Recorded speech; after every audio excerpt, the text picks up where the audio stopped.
Avant d'aborder les grandes lignes de votre programme, Jean-Marie Herten, une présentation peut-être pour les gens qui ne connaissent pas justement encore Jean-Marie Herten.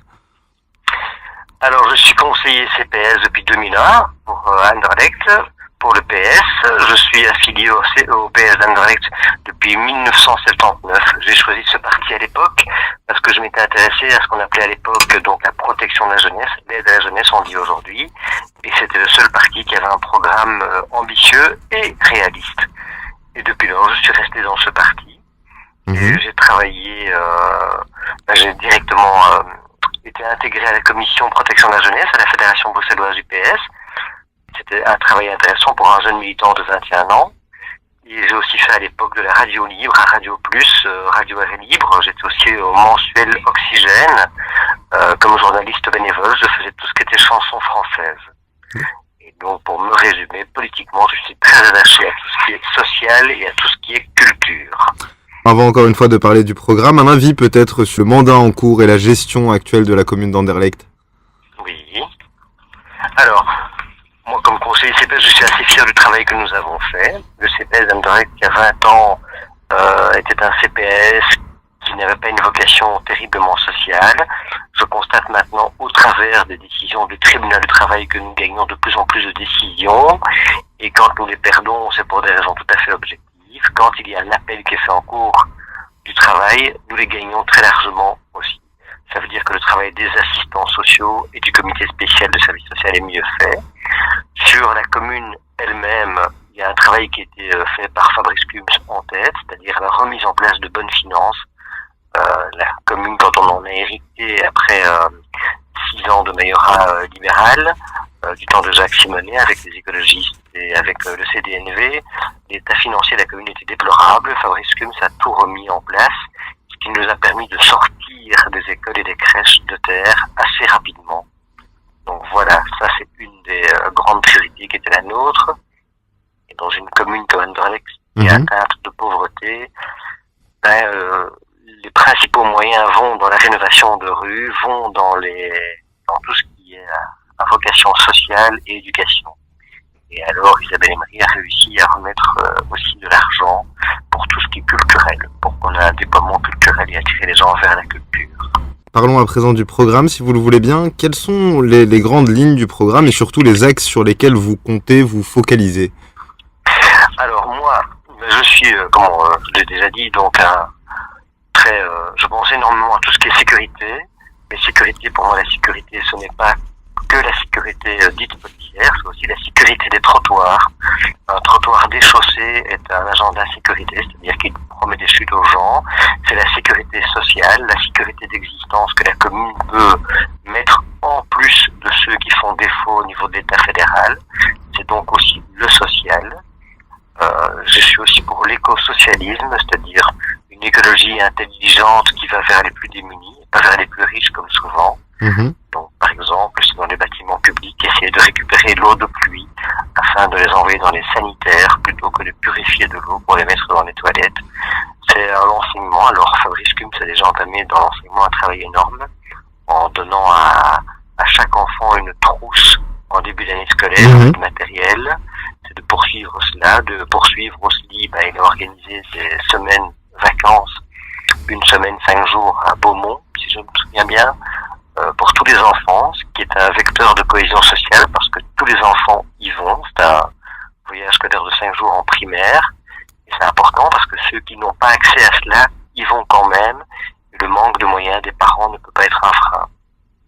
Et donc c'est mettre tout le monde sur un pied d'égalité, ce qui est très important dans une commune. Vous avez insisté il y a un instant sur la sécurité, sur un plan sécuritaire. Alors comment est-ce que ça se met en place en termes d'idées concrètes sur le terrain? Nous avons déjà rénové 40 km de trottoirs, donc ça c'est déjà une forme de sécurité. Donc amoindrir le nombre de chutes.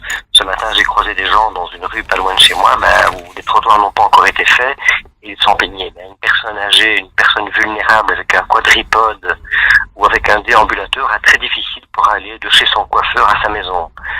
C'est une sécurité améliorée. Ça peut être un meilleur éclairage écologique et en même temps qui éclaire mieux la rue le soir. ça rassure les gens, même si ça ne promet pas encore la sécurité. Et alors, peut-être par endroit aussi, plus d'agents de terrain et d'éducateurs de rue pour prévenir les mots. C'est peut-être le retour aussi aux maisons de jeunes. Dans le temps, dans les communes, il y avait des maisons de jeunes, ce sont des choses qui ont tendance à disparaître. Mais peut-être qu'il faudra faire renaître les maisons de jeunes. Comme ça, c'est un endroit où ils peuvent se retrouver en toute liberté et ne pas avoir des jeunes qui s'éparpillent un peu partout, qui ne sont pas vecteurs pour moi de criminalité, mais qui sont craints par des personnes âgées qui croient que 5 jeunes ensemble, c'est d'office pas bien. Mais c'est souvent perçu comme ça, malheureusement. Certains électeurs, Jean-Marie Herten, se plaignent souvent de ne plus voir les candidats après les élections. Alors, est-ce qu'il y a une mesure afin de répondre à cette demande des habitants de la commune et des électeurs? Alors, je dis à ces électeurs-là, en tout cas moi quand j'ai rencontré et qu'ils me disent ça, c'est dommage parce que ça fait plus de 12 ans que je fais du terrain. J'ai travaillé avec Fadil Alahanan pendant 14 ans, on faisait une permanence dans la rue Voyer à Anderlecht, donc de 15 à 17 heures tous les vendredis, on voyait vraiment les gens. Et moi quand je vais chercher du pain, mes enfants pour vous dire, ça prend 1h30, parce que je croise les gens dans mon coin et tout.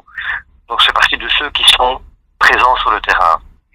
Donc voilà, alors pour les autres candidats je ne sais pas répondre, mais je pense qu'un candidat aussi qui est trop sur le terrain, ou un mandataire qui est trop sur le terrain, il est peut-être pas assez dans son bureau. Donc moi je suis conseiller CPAS par exemple, les décisions se prennent en toute discrétion, à huis clos. Je n'ai pas de publicité à faire là-dessus, c'est interdit. Mais donc c'est un travail qui ne se voit pas, mais qui se fait. Donc un mandataire trop sur le terrain n'est peut-être pas assez dans son bureau, oui.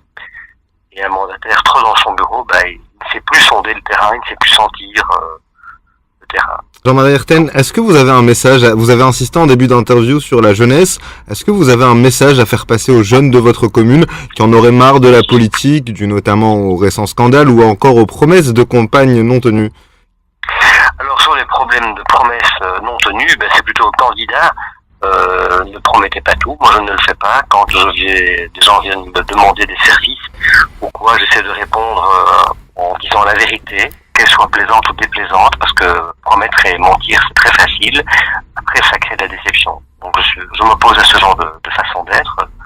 Et sinon, intéressez-vous à la politique, intéressez-vous à la gestion de la cité, au lieu que la cité s'occupe de vous. Donc je pense que les jeunes, quel que soit l'horizon, qu'ils choisissent le rayon qui leur correspond le mieux, la couleur qui leur correspond le mieux, et qu'ils s'impliquent.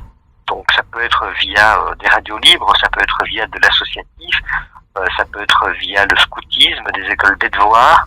Je ne suis pas seul dans la société, je dois aller à la rencontre des autres. Il faut aussi qu'il y ait des lieux qui puissent m'accueillir comme jeune, que ce soit une école d'aide-devoirs, que ce soit un club de loisirs. Mais il faut pousser les portes et aller voir plus loin que chez soi, sortir de chez soi. Alors, je crois que c'est un effort qu'on doit tous faire, oui.